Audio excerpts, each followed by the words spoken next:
Hello, listeners. My name is Nwachinemere Emeka.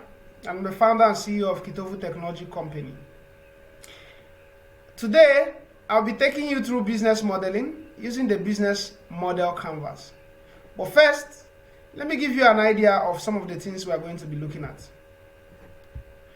Number one, we are going to define some key terms. We are going to look at business modeling, and we are going to do a deep dive into the business model canvas. And lastly, you are going to take a look at the questions for this module with a view to answering them. Now, let me start by talking to you this way.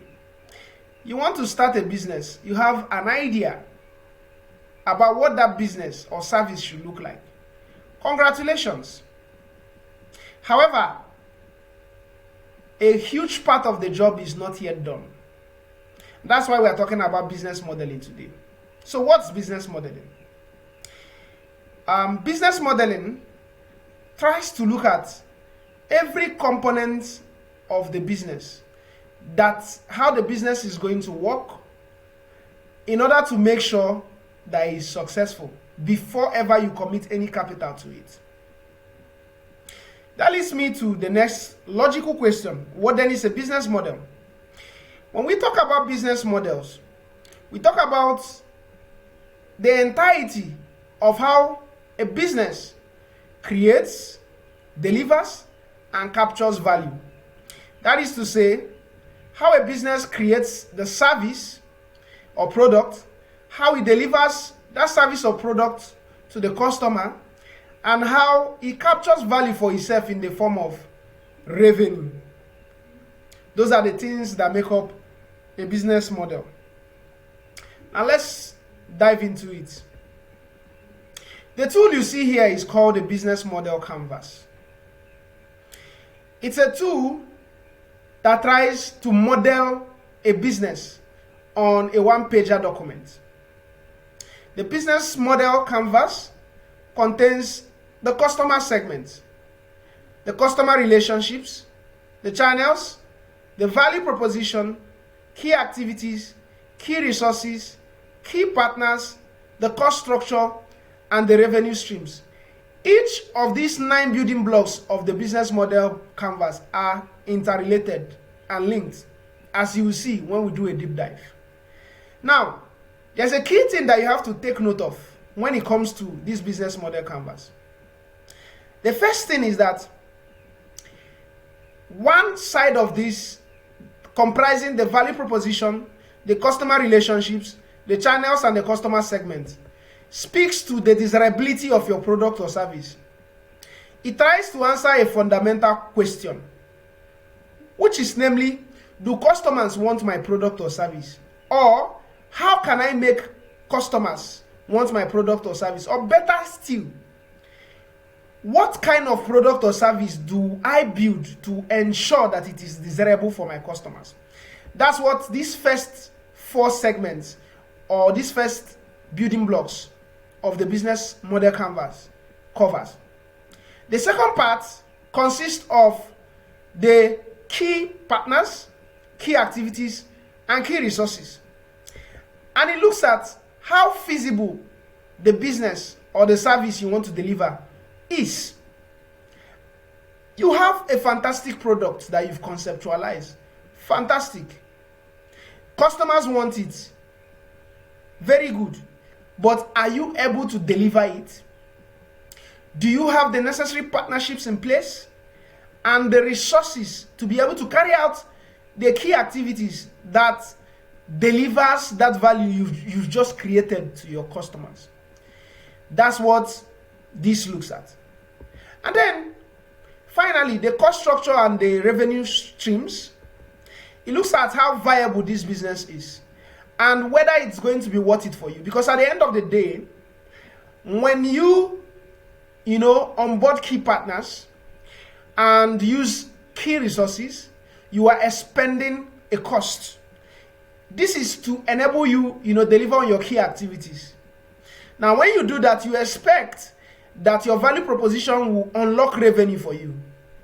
But whether it is worth it at the end of the day depends on how viable the business is. What is the differential between your revenue and your cost? Is it enough to get you to break even? Is it something that you want to commit that kind of resource to? Those are questions only you can answer, but it's important that you understand these things. Now let's dive into the 9 building blocks. First, with the customer segment. Now, the customer segment is essentially looking at your target audience, the people that you plan to offer this your product or service. You need to know who they are. You need to understand them. Where do they live? Talks about geography. What's their psychography? What kind of things do they like? How do they behave? What's their buying pattern? What's their demography? Are they male? Are they female? What's their age? Believe me, all these things impact whether a client is going to buy your product or service. Because if you look at it critically, a certain age, there are things that people easily, key into or buy. But when they grow older, it makes absolutely no sense for them to buy it. That's the point. Identify who your customer segments are. That is the only way you are going to be able to achieve product market fit. Now, the most important thing about segmentation is that it not only allows you to communicate your product or service better, because then you craft a messaging that is aligned to that client, but it will also help you in product development. Because what it will essentially do is to make sure that the product you are developing is suitable for that demography or customer segment that you are targeting. The second thing we'll look at is channel. So you've identified who is going to use your product. Wonderful. But how does it get to them? The channel looks at how you are going to communicate everything you are doing, the value you are creating for the customer, how you are going to deliver it to them, how they are going to know about it. The truth is, imagine a young man who wants to get married and he's winking at a lady. He's winking at a lady in the dark. She's not going to see him, no matter how hard he winks. That's exactly what happens. There is no customer discovery without effective channels. So it's very, very important that you understand what channels are the most effective for reaching that particular customer segment that you've identified. It could be social media, it could be websites, it could be through ground market activation, door to door, it could be search engines or word of mouth, it could even be referrals.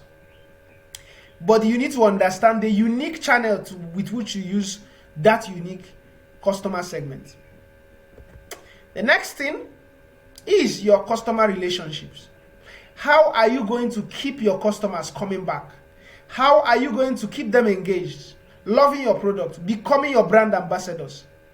Now, at any point when you are deciding what are the components that make up your customer relationships, you are usually having 3 things in mind, or 3 motives, 3 driving motives. One is lead generation. The second thing is customer retention.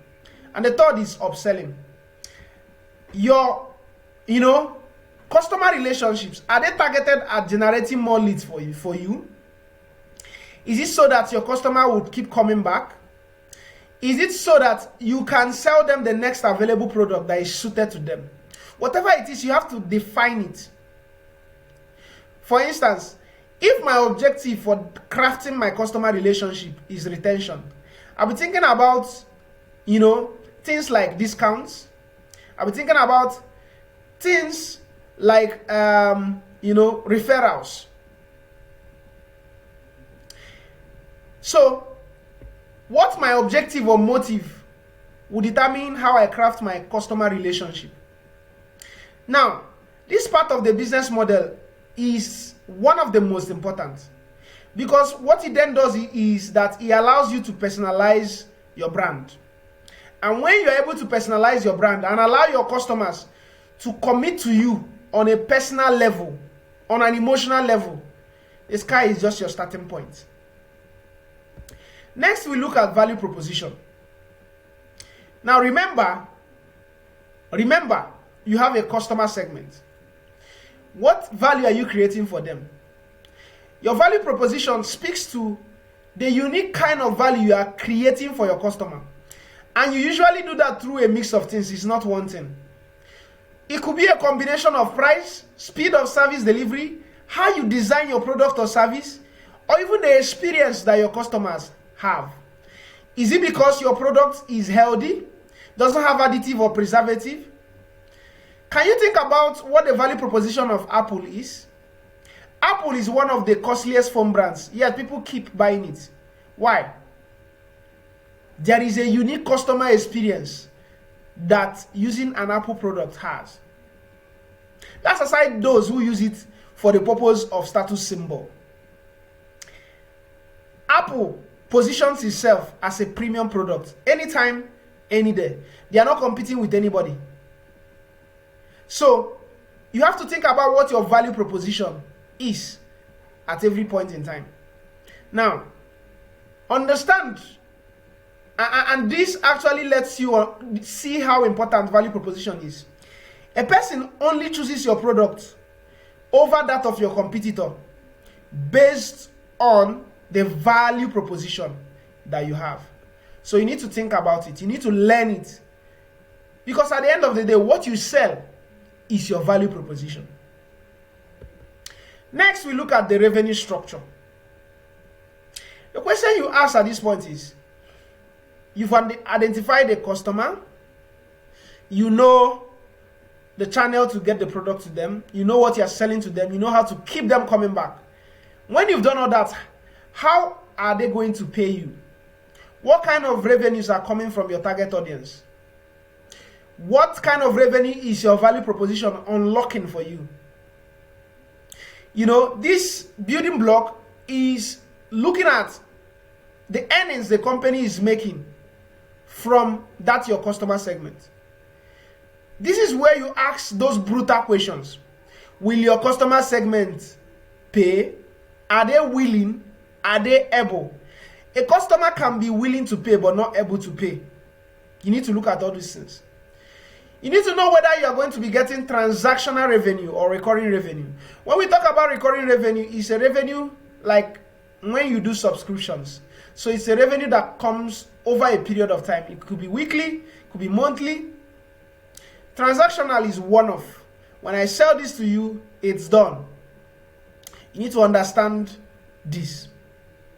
Next, we look at the key resources. Now, for you to be able to deploy your value proposition to your customer segment through the channel, they will reach it, and keep them engaged and coming back, you are going to have to deploy assets. These assets are called key resources. These assets allow you to create your value proposition, maintain those relationships, reach the market, and create revenue. Without the key resources, you can't achieve anything. And these key resources are not necessarily only money. They can be physical in nature. They can be financial assets. They can be intellectual property. They can be human resources. But at the end of the day, all the assets that enable you create, deliver, and capture value are your key resources. Up next, we look at key partners.